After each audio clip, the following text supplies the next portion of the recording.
Hey, it's Mike Kearney. And Deb Golden, hosts of the Resilient Podcast. You've been hearing a lot about the COVID crisis with Mike, and that's not going to change. But we recognize you may also be looking for insights that can help you make decisions and take action as we emerge from the crisis. As we come together to meet the challenges and embrace the opportunities crisis brings, we're going to be bringing more resilient content you've come to expect from us. You'll still get the unfiltered leadership insights you've come to rely on from Resilient, whether you're a new listener in the Confronting the COVID-19 series or you've been with us from the beginning. We hope you enjoy this episode on cyber topics. After all, cyber's everywhere. With the prevalence of advanced technologies in our lives today, both personally and professionally, it's no surprise to see a shift in the focus on data privacy. The frequency of cyber breaches continues to grow, and we're seeing more and more instances where cyber adversaries are gaining unauthorized access to sensitive and confidential data. As consumers, I'm sure we can all empathize with the threat this poses. So from a business standpoint, what responsibility do organizations have to help protect this data? How is privacy changing the way organizations are looking at security? Welcome to the Resilient Podcast, where we feature resilient leaders, real insights, and unfiltered stories. My name is Deb Golden, and I'm the U.S. leader of Deloitte Advisory's Cyber Risk Services practice. And I'm so pleased to continue our cyber series with Jacki Monson, Chief Privacy and Information Security Officer at Sutter Health. When you think about patient trust, they're handing us our most sensitive information. They're serious medical conditions, their sensitivity that most people don't talk about outside of discussions with their healthcare provider. If we're not protecting their information, we're not keeping them safe. In this episode, Jacki dives into the topic of privacy and how it's changing the way we're approaching cybersecurity. She also emphasizes the importance of a proactive approach to cyber and why it's so important to embed privacy into the design process, from the beginning to the end, particularly in today's critical healthcare climate. I was also inspired by Jacki's passion for healthcare and loved hearing the impact growing up in the industry had on her. And I always appreciate a leader who encourages and celebrates creativity within their team. I think you're really going to enjoy this episode. Tune in now for my conversation with Jacki Monson. Hi, Jacki. How are you today? Hi, I'm doing well, thank you. Excellent, and thank you so much for joining us. I think one thing that I always love to do is to be able to showcase for our listeners something a little bit special about our interviewees and interviewers. I was once the interviewee myself, and so I come to know that you've got a pretty busy household with 4 dogs, 2 German Shepherds, and 2 Shih Tzu Poodles, if I'm correct, and a brand new, although not so brand new, but 7-month-old baby girl. So I'm sure your house is pretty chaotic. How do you deal with it every day? That's why I go to work. No, just kidding. That's what's fun about going to work and coming home is getting to spend time with both the baby and the dogs. And fortunately, they all love each other, so it may be a little chaotic at times, but otherwise, it's a lot of fun. Well, excellent. I am super excited. One of the themes that we've had throughout all of the podcasts seems to be animals and children, and not necessarily that order, as well as, just lots of busyness. And I mean that in a positive way. So the positive energy that comes from work, from home, from extracurricular activities. And so it sounds like you certainly have your hands full, not just obviously with the things going on at home, but cyber is the place to be, let alone privacy and the challenges that you get to deal with on a day-to-day basis. So maybe just a little bit about your background. From what I understand, your mom worked in healthcare, and to a certain extent, you kind of grew up in healthcare and the life sciences healthcare industry. And so I'm curious, what drew you back to healthcare? Was it your upbringing? Was it, just where technology is today? Is there something that kind of led you to this field, or you felt like this is kind of where I want to, try to make my mark?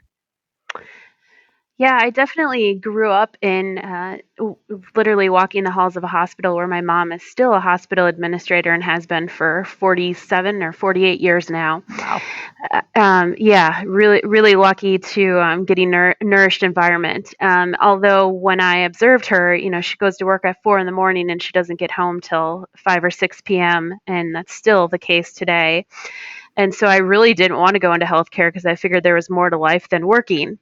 But I found myself coming back on the path to healthcare after I tried every other type of law. I loved watching the People's Court when I was 16 years old and didn't know that it was fake until I was 25, and thought that I wanted to be a judge. But really, through trying various internships, observing judges, etc., I decided that I didn't want to do any of that. And at that same time is when HIPAA just came out. And so it intersected quite nicely. And so when I started law school, I also started working, doing corporate compliance, privacy, security, and typical compliance program work. And from there, it evolved. And I realized that I really had a passion for privacy and security and never really looked back from then. And that's phenomenal. I can remember watching the People's Court too, although I don't know that I ever wanted to be the judge, but it's a fascinating thing, especially I think when it dawns on you or you find out the realization that it's not real. So I know, so disappointing. I'm sure there was an awakening there, although many a career was built off of the People's Court. So it's good to see that kind of, I mean, it gave you the foundation though. I mean, when you think about law school and corporate compliance and the need to have kind of that objective viewpoint, I do think there's probably a big play when we think about the regulatory requirement, particularly surrounding healthcare and cybersecurity, and obviously how privacy has just blossomed and evolved in such an amazing way. What do you think is one of the challenges when you think about your role, particularly as a Chief Privacy and Information Security Officer? How do you think you can help have people, have your employees, have, citizens, even for that matter, care about privacy? I think there's a challenge, particularly in today's day and age when everybody wants to put things online. I mean, I don't know about you, but I love the fact that I have virtual health and I am very savvy, obviously, about my privacy and cybersecurity because of the job I have. But I also know that, a lot of people in today's day and age don't have the same savviness or even understanding around compliance and things around privacy concerns. And so what's something that you're doing, kind of as part of your role in the excitement of being able to maybe challenge the norm, but also get people engaged in the conversation around privacy? Yeah, so the most effective way to get them engaged is to talk about it with respect to patient safety. And when you think about patient trust, which all evolves around privacy and making sure that they're handing us our most sensitive information, they're serious medical conditions, their sensitivity that most people don't talk about outside of discussions with their healthcare provider. And so thinking about it in the context of patient safety, and then also, if we're not protecting their information, we're not keeping them safe. And so really revolving it around the patient, and which at any healthcare organization is front and center. And then obviously patients themselves, when they come to get healthcare, what do they care about? They care about the quality and the safety of that care. And so as a part of that, we really explain privacy and security in the same way. We need to protect their information and we need to keep it safe. And in order to do that, and if we're not doing that, then we're not keeping our patients safe. And so really starting the conversation there has been pretty effective in not only getting our workforce members to understand and appreciate it, but also help them have perspective other places. One of the fun things that we've done is a phishing campaign, which when we first started doing the phishing campaign, lots of people were skeptical about, why would we do this? What's the point of doing it? And our first click rate was 42% across the entire organization. And we've increased the frequency, and this has been since 2017. So we've had about 3 years now. And we just finished December 2019 off with a 2% click rate. Wow. And what's been really interesting about it is we've actually gotten compliments from our leaders and the workforce about how they can use that information to, look at their Gmail account or their Yahoo account and not click a phishing link or not click the bait and end up having their personal computers impacted. And so anytime that we can make it about the individual and how it can positively impact them by doing something, we're going to get a lot more receptiveness to helping us. And that's amazing. And even just listening to you, I can totally tell how passionate and active you are about the desire for patient safety and putting patient first in terms of gaining their trust, not just for obviously the patient, but obviously also the employees in your organization. And I also know that you're incredibly vocal in other types of cybersecurity task force and things that are really impacting our day to day. I mean, people may not realize how much your voice continues to impact us inside and outside the organization. And so, A, thank you. I certainly appreciate that. And I guess B, what drives you to keep it up at night and during the day and on the weekends? Because as I like to say, cyber never sleeps, and I'm sure privacy never sleeps either. And the need for patient safety and patient trust, as you say, is always going to continue to be there, particularly as we evolve into the digital transformation or continue to evolve into digital care. So what drives you to keep wanting to push in this capacity? I have passion, as I'm sure you could tell, for this area and just my way of helping the greater good and, around patients. And so when I wake up in the morning, I think about our patients and what I can do to help them. And when I go to bed at night, I think of the same thing. And so, any way that we can protect them, we can gain their trust, we can keep their trust surrounding that, that's really what drives me. That's why I stay in healthcare. That's why I like nonprofit healthcare, is because really every day I'm impacting a patient. My team is impacting a patient, and we're helping them on their journey. And I am, as I'm feverishly taking notes as we continue to talk through it. I mean, the ability to give back in that capacity, I'm sure, has to be incredibly rewarding. And so maybe if I could back up just for a moment, because maybe some of our listeners, this may seem like a really basic question, but I think maybe it's important for us to talk through it. What do you see as the difference between privacy and cybersecurity? And it's probably not an and or an or, it's probably both. But can you talk a little bit about why we need to be cognizant of privacy and not lump it together perhaps as one thing? Yeah, so I see privacy and security as going hand in hand. You can't protect the privacy of a patient if you're not securing their information, if you're not protecting it from a cyber issue. Whether that's a biomedical device or that's, working with a vendor, making sure they have good security controls. So I see it really going hand in hand. And I would tell you a few years ago when we merged the privacy and security program at Sutter, not everybody was skeptical about whether that would work. And now today, I don't think anybody can see it any other way because they just go hand in hand. And truly, you can't have one without the other. Let's take a biomedical device, for example. Biomedical device collects patient information. It also is subject to cyber attacks because it doesn't have maybe the latest, greatest cyber security technology that it needs. And so, if that biomedical device is hacked and they obtain the patient information, not only could it impact the safety of the patient, but it also can impact lots of breach laws and have lots of implications. And ultimately, we're losing the patient's trust by doing that. And so, when we're looking at it, we're really looking at it from a holistic approach, both evaluating the privacy and security. And again, if you don't have either one or one but not the other, you have a patient safety issue. Yeah, and it's super, again, the thread of patient safety. And I definitely agree with you in terms of the connection or the accretive nature of both privacy and cyber capabilities.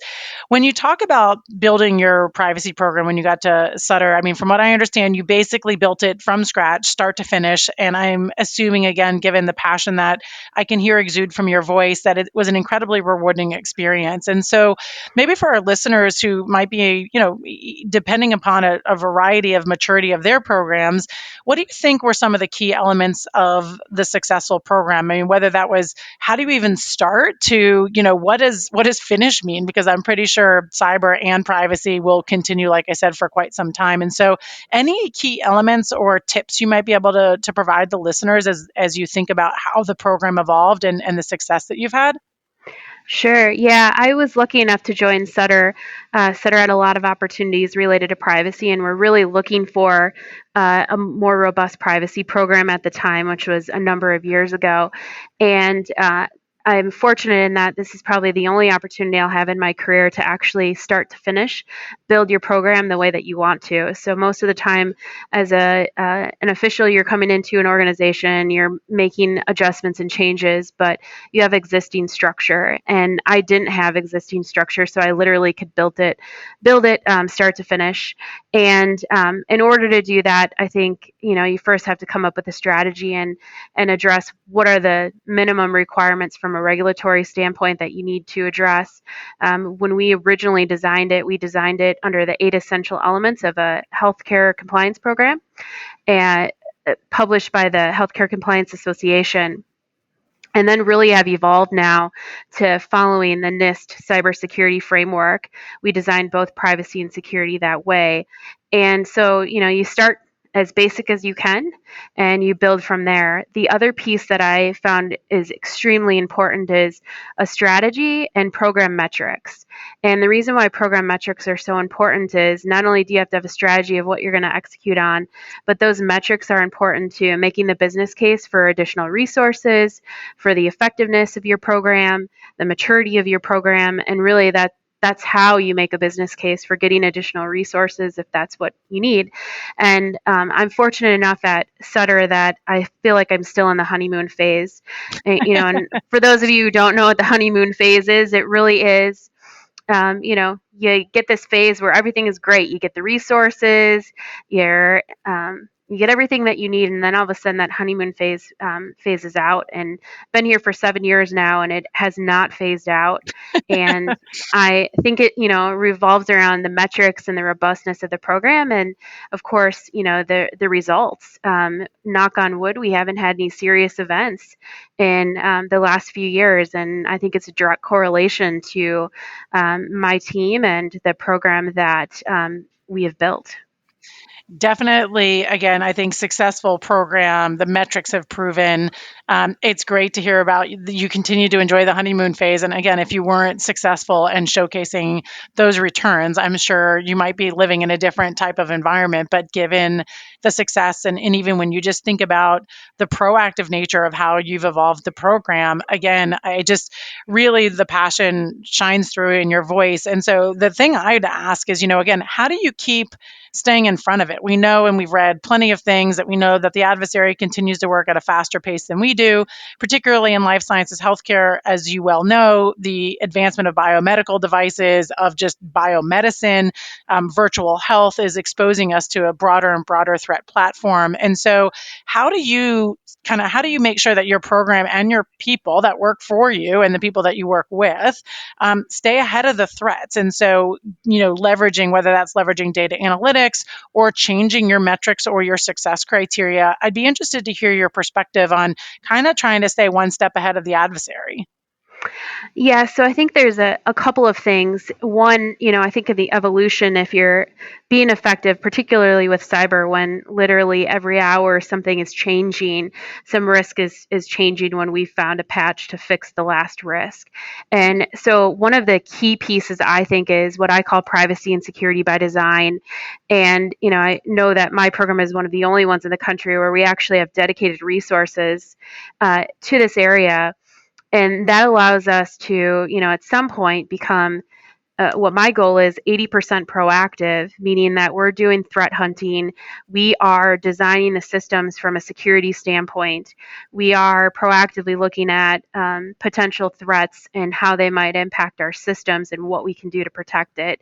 Anything from network segmentation to, worrying about your biomedical devices separately, because they're never going to have as good a security as you might have in other parts of your organization.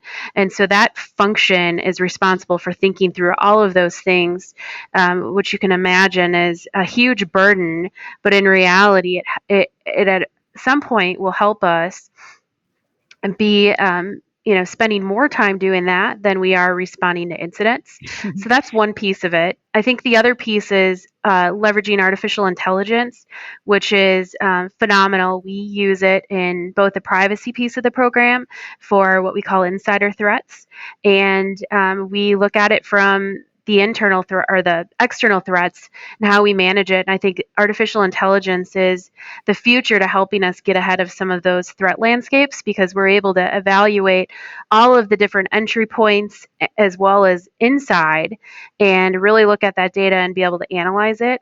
And then I think the last piece is risk. So we have to figure out which of the risks, we get over 1 trillion threats in a month. And obviously, there's no way humanly possible, which is what we use artificial intelligence for, to narrow our focus. And then we have to look at what is the risk of impact. Is it something as big as NotPetya, where it could literally destroy the IT infrastructure of the organization? Or is it something that impact, one or two biomed devices that we can just specifically create a plan to address? And so that's really kind of the all-encompassing view of it. And obviously, it's not perfect, and we continue to refine it, but that's how we kind of look at it every day. Yeah, and again, I think one thing that's also unique, as if I understand correctly, and so I'd also love to pull this thread because you mentioned risk, and obviously, given your very beginning discussion around law school and corporate compliance, if I understand correctly, Sutter recently integrated their privacy and information security teams, which now report into the Office of General Counsel, and it's not something we hear about every day. So I'm curious to know if you can give us a little bit about the motivation behind it. Has it been positive as you think about how you manage security, and what are the benefits you're seeing from that? Because I know I often get lots of questions around not just where should cyber or privacy report, but also, again, when you talk about how do we talk about cyber to the board or to general counsel or to people who quote unquote don't live and dream cyber, because apparently that's what we do at nights and weekends. And so perhaps could you give a little bit about, was this a positive change? And if so, what are the benefits so that other people might be able to think a little bit more broadly about the integration of cyber across the organization? Yeah, so I've had the privilege of reporting to the general counsel for 5 years now, and the logic behind why we made the organizational change is really being able to be independent from the chief information officer and really independent from most functions within the organization, so that I can carry out and execute the privacy and security plan in collaboration with those individuals, but never feel the push or pull from a reporting relationship if I disagree with something that they want to do. So maybe they want to shut off multi-factor authentication, and that poses a lot of risk to the organization. So I have the ability to go to the general counsel or go to the audit committee directly and tell them that I'm worried about this risk and get that independent lens. So that's really the logic behind it. Fortunately, I've never had to pull that lever in either regards, which I feel lucky about. But I also think it gives the team a sense of autonomy and being able to focus on privacy and security and the execution of that, which sometimes intertwines with technology. We want the latest and greatest technology, but that latest and greatest technology is not always the most secure one. So finding the right balance. And then I think the other piece to it is just the risk piece. This is all risk discussion and decisions and evaluation. There's never going to be black and white. If we invest this much money or we do this from a technology standpoint, we're not going to have any cyber risk. That's just not the reality of what we live in, and it'll never be that. And so I think, what you have to do is you have to have the risk conversation, and you have to look at it from different avenues. You have to look at the legal risk, the reputational risk, the security risk, and really come up with an evaluation and decision point, which sometimes goes to senior leaders or the board to decide, is this something that we want to do? Is this a risk that we're willing to take? And an example of one is artificial intelligence. A lot of organizations are running away from that because they're scared, big data, lots of potential impact. You have to give them lots of data in order to get a return and the value out of it. And you can do that. You could run from it, but we choose not to. We choose to really evaluate the risk, put parameters around it, and determine as an organization what we're going to do and what we're willing to take risk on. Because we know that if we don't do that, we're going to get behind in the healthcare arena as well. And so balancing all of that is, I think, sometimes hard, but the more facts you have and the more resources you have to provide you knowledge to really evaluate the risk, I think privacy and security is evolving into really, I think, a risk function and risk decision. And I think having that legal background is helpful. The other piece to what I view my role is translating. And, so oftentimes, my boss won't necessarily know even what multi-factor authentication is. And so I have to translate for her, what does that mean? And she's actually my sounding board to making sure that I'm translating it well and that, we can appreciate and understand the risk. And can sort it out from there. So I think there's huge values to it. I haven't seen any downside at this point to reporting to her, and I think the team loves the autonomy that they get because they know that at the end of the day, we can represent the privacy and security risks. And if we're worried about the organization or an operational leader taking too much risk, we are definitely heard and that risk is evaluated. Yeah, and you brought up the board, which again, I always tend to get questions about. I, as well as I'm sure you spend a good deal of time with the board. And so, do you have any success criteria again, or tips and tricks that help educate the board when it comes to privacy and cyber? And not because they're not intelligent people, clearly very astute individuals sit on all of our boards. But when you think about it's such a diverse group of people with such a different background and don't necessarily come with cyber or privacy knowledge and awareness, to your point around needing and being able to translate, what do you think is the most important thing when you've got peers or others communicating to the board about cyber and privacy? Yeah, I think having a strategy and metrics, and then everything in plain English so they can understand it. And so we spend a lot of time figuring out the right way to translate. So, for example, if we're explaining elevated privileges and what that means, we might use the library as a context and example of what that means. And so, finding ways to make it really a layperson's area so that they can understand it in a way and understand what we're doing is really important. Because if you talk at a too high of a level for them, they're not going to understand the risk.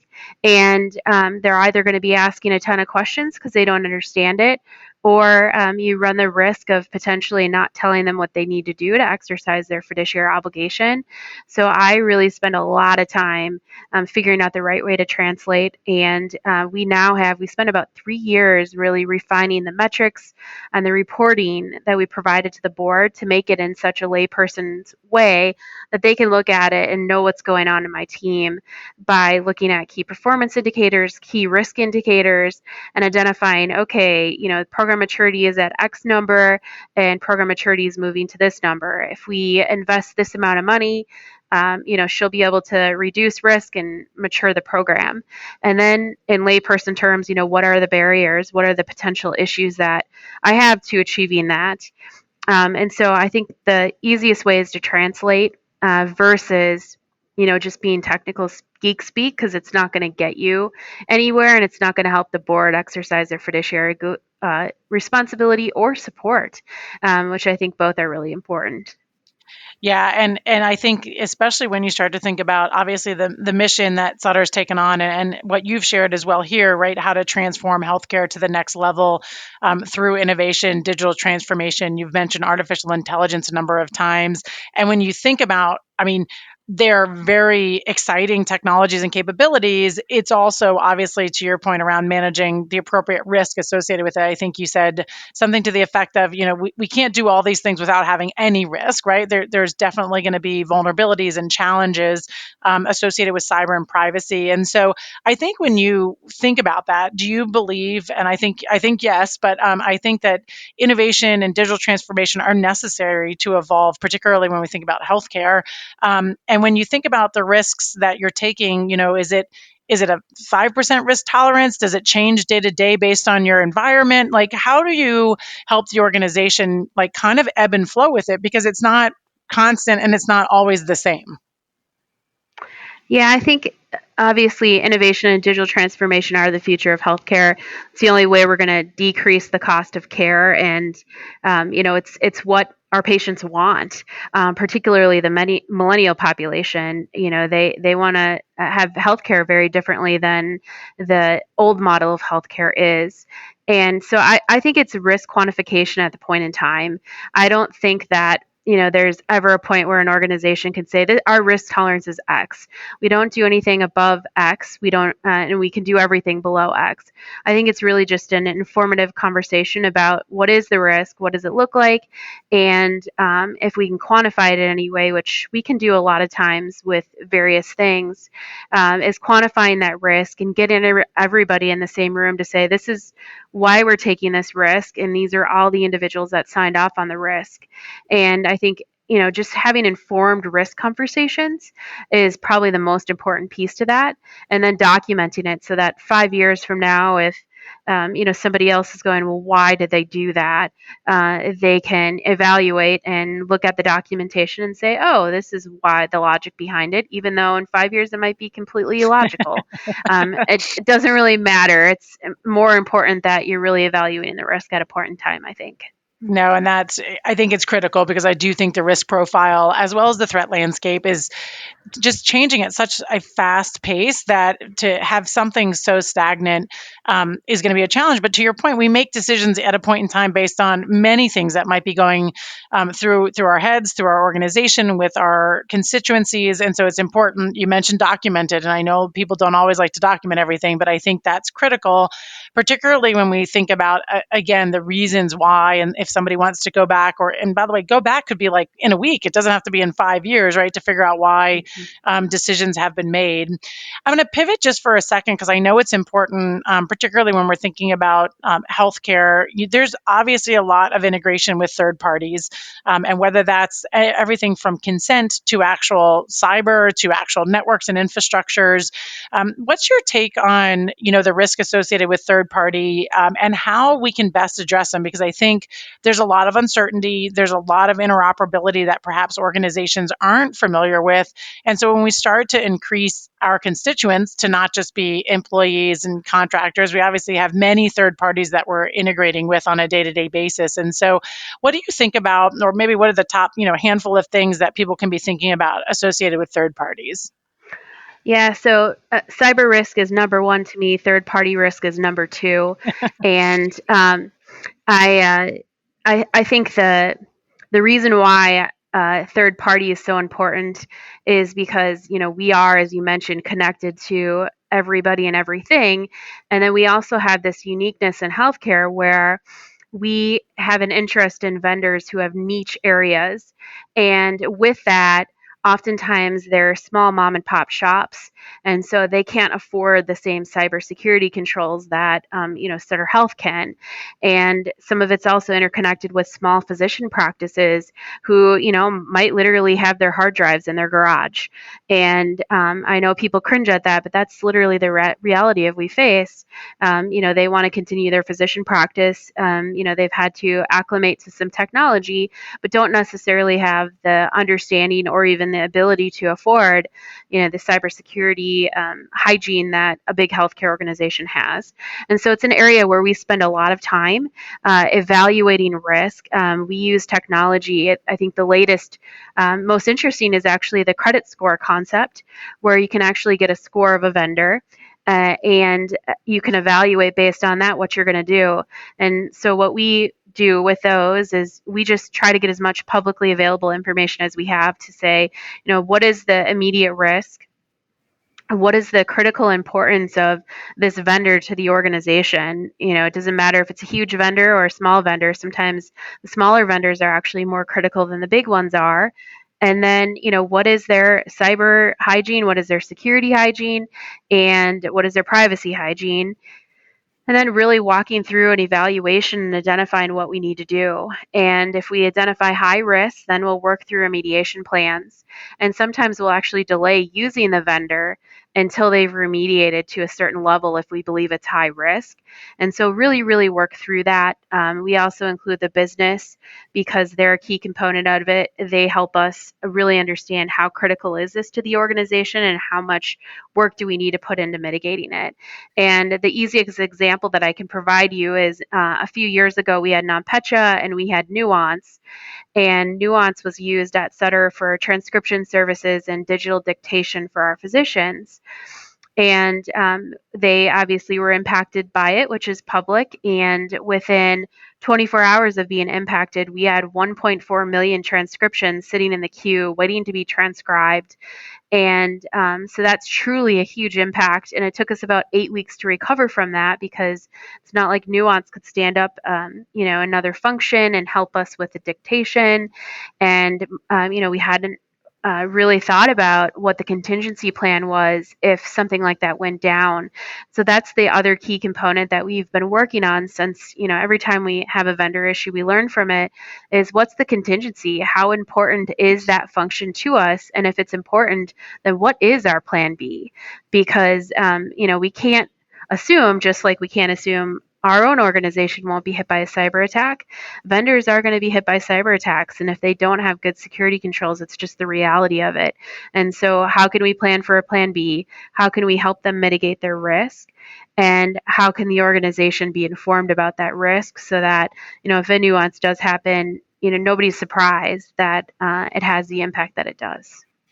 Yeah, I like the no surprises. So to the extent, you can minimize that through plan B or risk mitigation is certainly going to be something that is valuable, not just for you, but obviously for any one of your constituents in the environment, externally and internally. So I think that's an incredibly valid approach when we start to think about it, because I do think the other thing, and again, you've overlaid risk quite a bit in the conversation, which I think is a huge component of how we need to look at cyber and privacy, because again, everything is not created equal. And with so many cyber threats, we just can't even create everything to be equal. And there has to be a risk-based approach. Otherwise, everybody's going to feel like, there's 10 trillion threats. I've got to treat them all the same. And perhaps once you understand your organization and you understand the compliance requirements and you understand all the things that might be going into your factors to how you're looking at cyber and privacy, that risk overlay is critical. And I think sometimes people lose sense of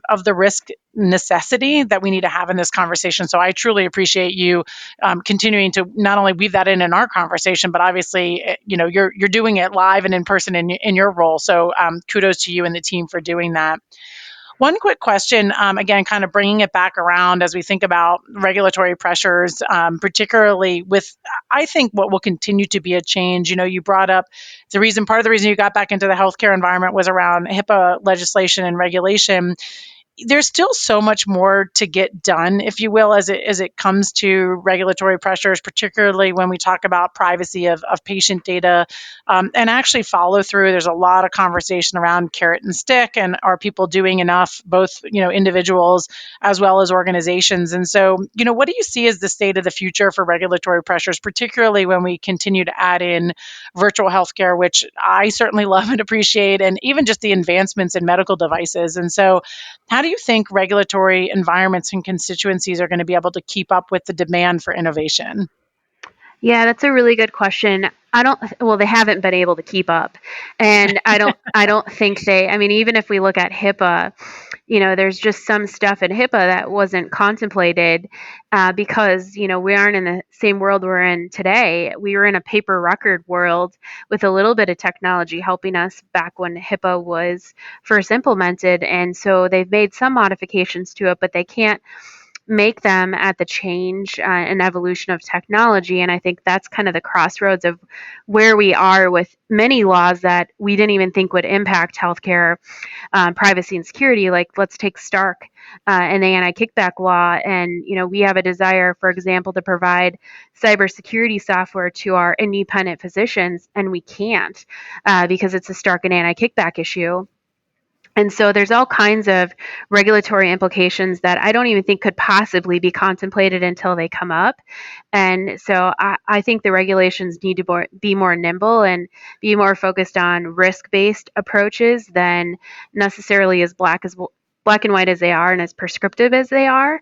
And because there's just too many of them, particularly in California, we're very heavily regulated, and we now have the California Consumer Privacy Act, and it's challenging as a healthcare organization to figure out all the laws that you have to comply with them all, and then really address the actual risk, because oftentimes they're very different.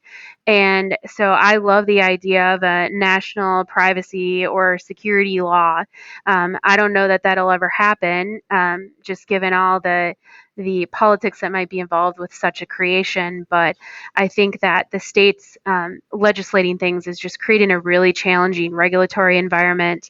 And I would much rather spend our money on actually mitigating risk and maturing a program than I would just checking the box of regulatory compliance, because it's what we have to do. And so I see, the regulation piece to be very, very much the baseline of any program, because you have to do it. And then you go from there to the, more risk-based addressing, how do you actually protect a patient's privacy? How do you actually secure your technology? And how do you mitigate any cyber issue that you have? And so I think it's just an interesting area. The other area that I'll just mention is biomedical devices, where we've had a lot of challenges between the healthcare providers and the manufacturers. That area, I actually think we're going to need regulation to help us. And I know that the FDA and others are working on that. And it can't, in my opinion, come quick enough, because they're just not designing the biomedical devices the way that we need them designed from a security standpoint. And as you might know, the life cycle of a biomedical devices is long and they're expensive. And so the idea of them building security by design today and us buying a new device tomorrow that still has a continuation of a life cycle of another 10 years left just isn't realistic. And so I think there's some areas where it makes sense to have regulatory intervention. I think in other areas we've got to figure out a way to make those regulatory pieces more nimble so that we can actually focus on what we need to do to protect patients. Yeah, it sounds like you and I will definitely have jobs for a while, as well as people after us, because I don't think it's gonna, it's definitely not going to get any easier. It's probably going to get a lot more complex. And so I certainly think the opportunity for us and those before and after us continue to shape this environment. And so now we get on to kind of the last part of our podcast, which I like to call our rapid fire questions section. And so literally whatever first thought or sentence or a couple of sentences that come to mind when I throw out some of these questions. And so maybe the first one, because we've talked quite a bit around, again, your passion, cyber, privacy, continuing to go at it in an environment that continues to change. What does it mean to you to be a resilient leader? I think being resilient is probably the most important piece to this type of role. It's a 24/7 job with really no break, and there's lots of stuff going on, lots of things coming at you, both from innovation, evolution, to just the cyber risk. And I think being calm, being resilient, and being able to manage through that is absolutely critical to the success of anybody in this type of role. Wonderful. Who do you think, or what experiences have helped you become more resilient? I don't know that it's something we're always innately born with, and I couldn't agree with you more with what you said around the need to be resilient. And so is there any experience or person in your career that you can think of that helped you realize, wow, this is something I really need to make sure I'm paying attention to, or need to make sure I understand? Yeah, I think actually law school training helped me in this area, because you learn that you're going to get called on, and you're learning that you don't always know the answers, and yet you have to remain calm. And so I think being trained in that way, just like on the TV shows, it really is like that when you're in law school. Really helped me. And then I would say Greg Warner, who was my mentor at Mayo Clinic, also was a good piece of just, the risk evaluation and making sure that you're nimble in evaluating all of the risk, not necessarily just the regulatory or the risk that your piece of the puzzle is facing. You got to look at it organizational wide. I think it is another key critical piece to my success. And I've been told you're big on creativity and love to celebrate a creative mindset, which I absolutely adore. It's something I like to do with my teams as well.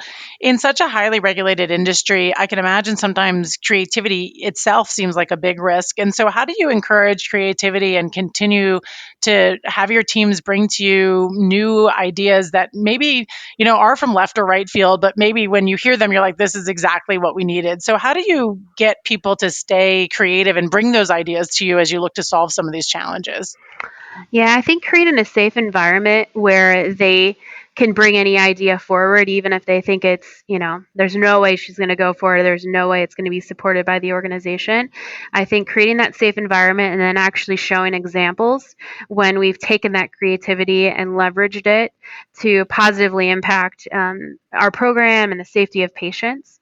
And I think doing those two things go a long way in helping the team really foster the creativity that I think it actually takes to really run an effective privacy and security program. I love it. And I am certainly always enjoying a creative mind as well. So to hear you encourage that behavior to help to solve some of the most challenging problems that we're faced with in this field, I think and I hope would give others opportunities as well to bring those to the table, particularly in a safe environment where they're able to do that and be rewarded for that type of thinking. And so I, again, congratulate you for doing that and building that environment within your teams. And so I've really enjoyed our conversation today. And I want to wrap it up with one final question. How do you define you? And so if you had to think of a bumper sticker or a slogan or what karma saying you might have, what really defines you and how you've defined yourself? That's a tough question. I would say probably just resilient and patient. And I'm not sure that's a bumper sticker or anything else, but I think that's absolutely critical to this type of role, and being a good partner and really being able to solve the broader mission-driven organizational focus versus just focusing on privacy and security. And I'm very, very patient, which I think is important to this role. I definitely couldn't agree with you more. And you've been an amazing partner in this conversation. And I certainly look forward to more conversations with you. So thanks again for all of your time today. I'm sure our listeners learned a great deal. So thank you again. Thank you. That was an absolutely fabulous conversation with Jacki Monson. I hope each of you enjoyed that and enjoyed listening to her experiences at Sutter Health. Not just being able to establish and grow a privacy program from the start, but also how she puts patient safety and patient trust first. It's very clear to be a passion of hers and making it personal so that she can explicitly state why and how privacy is important to the day-to-day business that she runs. If you like what you heard, stay tuned for more discussions with cyber leaders as we continue our cyber series, and to hear from some new hosts as we expand the podcast to also feature chief audit executives, chief risk officers, and other executives. Check out additional episodes on your favorite podcast channel and subscribe to our podcast at Deloitte.com, US Resilient, and feel free to connect with me on Twitter at Golden Hokie. That's GO1DENHOKIE. Thank you again so much for listening.